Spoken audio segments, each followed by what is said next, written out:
CETME Model L.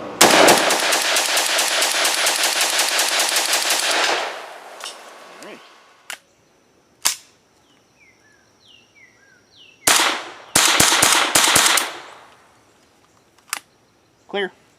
Weird. Yeah, that last round didn't ignite. I just recocked it and it shot. So it must have been a bad primer. Held open. Hi, Misha here, and this is kind of our Memorial Day weekend. We're going to talk about a couple of things briefly and have a couple of channel announcements. This is Jay, and I'm happy to be here. Yep, we were out today shooting and stuff, and going to announce another break. We're going to, as we do every 2 or 3 months, take a week or two off to recharge our batteries. We've got a couple of personal things. It's the end of May now, so vacation time for a lot of folks. So we're going to be heading off for a bit, but when we come back, we brought out some guns we're going to be showing, some old, some new.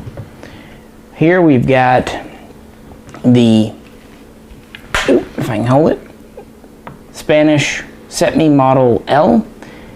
We did a video or two back on this. This is a 223 low roller gun, but those we showed before were built from used kits. These are actually a batch of unissued kits that Copper Custom acquired and has been selling. So we took one out and ran some rounds through it. We're going to be kind of doing a retrospective update video on the CETME-L, trying some different ammo and things. And again, this is a new, fresh production run from everyone's favorite HMG. We've also got an FN49 or SAFN. This is a semi-auto, an 8mm Mauser. We've definitely done videos on this, but we're going to be shooting one on camera. We've got this one here, which is Egyptian, and you might see another one or two, so that'll be coming up. Next, I've got yet another infield, because, you know, I don't have enough of these. Bolt action, 303, British. This one's kind of neat because it's a number 4 Mark II. Actually, I think this one's a 1/2 or 1/3, but it's the really last of the 303 production models. This one's 1954 dated, and kind of rounds out my little infield collection. But we'll be doing a little more with it, and you know, people have asked us to shoot bolt action, so we're going to get around to doing that. And then finally, we've been doing a recent series where I show some models, military aircraft models mostly, on the personal channel, and then compare guns that would have been carried by the pilots. And one of the upcoming videos on that will be with this gun. This is the Israeli Armalite AR-7 survival rifle, or pilot's rifle. This is a little 22 that was retrofitted by the Israelis with an FAL pistol grip and retractable stock, which is probably actually a tank part that was bent, and they just put it on. It's got a Mauser front sight, and they cut the barrel down to 13. So yeah, we're going to be showing that off, along with some other stuff. So we are going to be working on future videos with these guns. And so, I have a question. This is something that comes up in the gun world pretty frequently. What's the purpose of owning a gun or buying a gun? Should there be a use? What do you think? So, to give a little bit of a personal anecdote, what started me into guns was purely self-defense. I moved out in the country, I had a 22 rifle that I got from when I was a kid for hunting, and didn't really feel like that was adequate for personal protection, so I bought a very cheap Ruger P89, actually used at a local gun shop for about $230. Then would go out back, living in the country, and shoot it. And shooting at cans was a lot of fun. So I think buying a rifle then at that point was sort of an excuse. But, you know, I thought, well, I need a rifle because a rifle does rifle things, right? So I bought a rifle. It was a Mini 14. And then I thought, well, I've got a rifle, I've got a pistol, I need a shotgun. So I bought a shotgun. It was a Remington 870. Shooting all of those, though, was really fun. And I really liked going out and and then just engaging in that sport. And what started as practice became a hobby. And then meeting Misha, he had an AES-10B. I traded my Mini 14 in towards that. Was that your first AK? That was my first AK. Okay. That was the first time I met you. Yeah. And then that was so much fun to shoot. And then that just started a whole spiral of guns. Different guns feel different. They handle differently. They shoot different ammo. And that then developed into more of a buying guns that I thought were fun to shoot first and foremost. And then, as like I mentioned in the PS90 video, I found that I don't really feel like I need to justify a purchase of a gun anymore. If it's fun and I enjoy shooting it, or it's something that fills a niche in the collection or whatever, then to me, that is all the excuse I need to buy a gun. I don't feel like every single gun has to have a purpose. Every single gun has to be combat reliable. Every single, certain guns I have just because they're just fun to shoot. Probably 99% of the guns that I have just because they're fun to shoot. So yeah, I'd say the two on the table, at least the CETME here, which is honestly, if this wasn't as enjoyable to shoot as it is, I probably wouldn't have one, and Jay probably wouldn't be getting one. He just doesn't know it yet. And this AR-7, which is a good example of really any rifle 22, they're just fun. And these in the middle kind of are the different end. They are fun to shoot, but it's more of the history. When you pick up an Enfield, when you pick up an FN, you're holding history, and that's pretty cool in and of itself. Yeah, I think your perspective on it is different than mine. Like, how do you feel about it? Well, I think that a lot of people's purpose behind owning a gun is mostly an excuse. Well, let's be honest. If you really need a gun for your work, you're usually issued one, sure, or at least buy one through your department, or me, you're in the military, you're issued one, whatever. Sports shooting, target shooting, even hunting, these are all recreational activities. Granted, fun and great, but they're not things you have to do to live. So to say I need a gun for duck hunting, which is popular around here, it's your choice. That's your hobby, and it's a good one, but it's no more or less valid than going out and plinking cans like you were talking about. Sure. They're both just really good reasons to get outdoors and have hopefully fresh air. Right. But yeah, and I never really think guns are just an awesome investment, but there are definitely far bigger money pits too. Sure. So yeah. Yeah, I know a lot of people that are into electronics, high-end electronics, and so if you buy a high-end computer, a lot of times it's obsolete by the time you get it, or at least it was back whenever I was doing a lot of computer stuff. Still not worth anything, even if it's sure. There's just no real market. TVs, video game systems, all that stuff are things that go out, and whereas you can buy a gun like one of these, and you can have a 120-year-old gun and still go out and take it out and use it. And it might be obsolete purely from a functional standpoint, but it doesn't mean it's obsolete from, a use standpoint. So yeah. You can still go out and use it. Definitely guns are tools, and if you need a shotgun for home defense or a 22 for, killing vermin, essentially snakes around here, or coyotes sometimes, but that's using it as a tool. But anything really beyond that is just because it's enjoyable and it's fun, and it's just something to do. But this is something that gets brought up a lot about. People say, well, they kind of look at collectors as every gun I own has a purpose. I'm a shooter, not a collector, haha.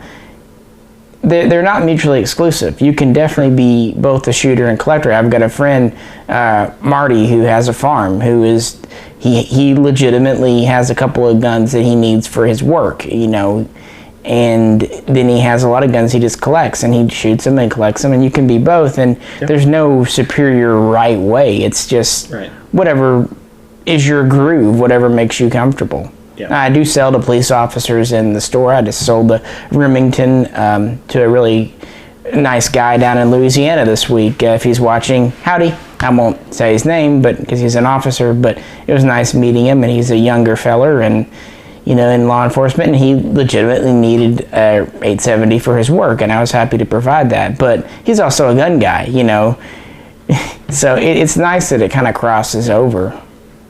Yeah, I think this is something we were talking about earlier, but I think that there's almost been, like, we see it a lot on the internet, and that's probably just because the internet's kind of crappy. Certainly comment sections at a lot of places. Right. But this I even heard about it. Rob Ski even said it in a recent video, actually, is that there is just an overwhelming voice of people where every single gun has to be like that has to be the best of its type. It has to have a purpose and fulfill every role. And at some point, like I get that we're in a defensive position because of the Second Amendment and people that don't agree with the Second Amendment and all that stuff. But at some point, like a lot of this stuff is it's just fun. Like, it's okay to have fun with this stuff. Oh yeah, I mean, this CETME has some gross failings it did when they made it in the 80s, and exactly. it definitely does. It's still a blast to shoot. Right. Yeah, it's extremely fun. But like, is it like the best combat rifle ever? Is it the one gun that you should own and take to the post-apocalypse with you? No, but it doesn't have to be, and that's okay. I mean, it's I enjoy shooting my Kel-Tec PMR 30. Would I keep it with me for self-defense? Absolutely not. But it's worth the money to me because it's like a M1 Garand. It's a very popular gun, but it's no way modern. Yeah, even this FN49. But things are what they are, and there's no one size fits all. Nope. I mean, some days one gun feels better to shoot than some others, and some guns just fit certain people better. We definitely like ARs, but they're not our favorite. Yeah. On the one hand, I like the FAL. You're more of a G3 person. Right. Yeah. That also has to be every time I shoot one of your FALs, it doesn't work for some reason. Yeah, hey, those Argentines worked. I think we found the South American girls like him. That's how that works. but the Israeli ones, no. Every time we've tried to shoot one of the Israelis, that's just a common thing that comes up in the gun world, and really that does lead into the whole guns can't have a flaw, a fault, and. Yeah. We get it. We're shooters. I mean, we had some issues shooting today. Nothing major, but it's frustrating. Which you also just have to kind of take it with anything mechanical. It's kind of like if you're working on a motorcycle or a car, especially an older one. Tinkering with it, trial and error. That's just that kind of. You need to enjoy that, or you're not gonna have a good day. Yeah. Yeah, it's like I said. For me, the bottom line is I don't think you have to justify what do you have to prove to anybody? Yeah. And, if you like something other people don't like, that's fine. You like it. Like what you like. Don't worry about it. And likewise, if you don't like what someone else has, hey, they spent it, not your money. I mean, unless it's legitimately unsafe. Sure. It's their thing. Like Jay has Kel-Tecs. I kind of think the sub 2000's neat. That's about the extent of it, but that's his bag, and I have lots of old guns that probably aren't his thing, or things that just aren't, and that's fine. We are all a little different, and that's actually one of the great things about the gun world, the gun market. There's so much variety. You can really find your niche. Right. Yeah. For sure. So hey, buy what you like, what you can afford, and to hell with what other people say. I mean, why they judge? It's not their deal. Yep.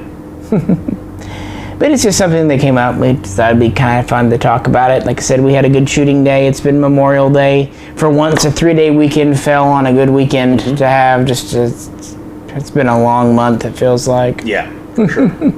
So yeah, that was it. We are going to take a little break. As usual, we'll probably put up a video or two from the back catalog just so there's something. But we're going to come back with more shooting and hopefully a few surprises shortly. Like cat butthole in the winds. I think they like that. Shaney is a well-known celebrity on the personal channel, especially.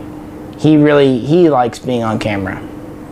But we are opening up the next Q&A for June for our Patreons. Yep, that'll be available by the time that you watch this, so we'll just leave it up for the duration of the break.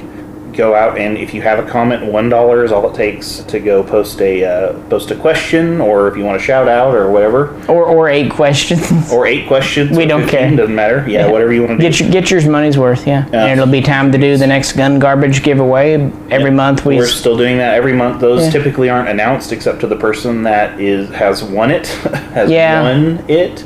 But just so you know, those are still going on for the $5 and up folks. Yeah, we just kind of don't expect anything great. Like I think last month I sent out some SKS stripper clips. Before that, I think it was like a Magpul pistol grip. It is literally just whatever I find. Yeah. But little something of gratitude, and that's for our $5 and up folks. Yep. And yeah, we're going to be doing that. So we'll probably come back with the Q&A video or close to it. Mm-hmm. Just hope everyone had a good Memorial Day.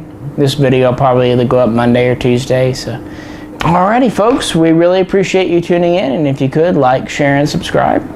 Yep, and if you're interested in contributing to the Patreon, asking the question in the Q&As, like I said, $1 and up, check out the description below. And if you really donate a lot, we might even drink more energy drinks, but no promises. Yeah.